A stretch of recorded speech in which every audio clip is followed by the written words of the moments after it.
Ito po si Emilia, kumakain ulam ay kitsap. Ayaw daw po niyang umulam ng isda, dahil lang kitsap ang ulam niya.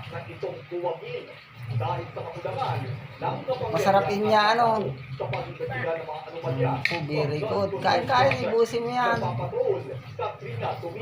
Pak magbubo, ayos mo. Yan, pak magbubo ha. Ay, very good talaga ang dalaga ko, mabait. Alin? Ay, ilang mo sa tabi, plato. Ayan, uragon talaga sa kainan ng dalaga. Kahit ulam po nito ay kitsap, ay ayos lang po sa kanya. Ayaw pong umulam ng ibang ulam, gusto kitsap lang. Bako, pati bako. Ang po. Ang bait.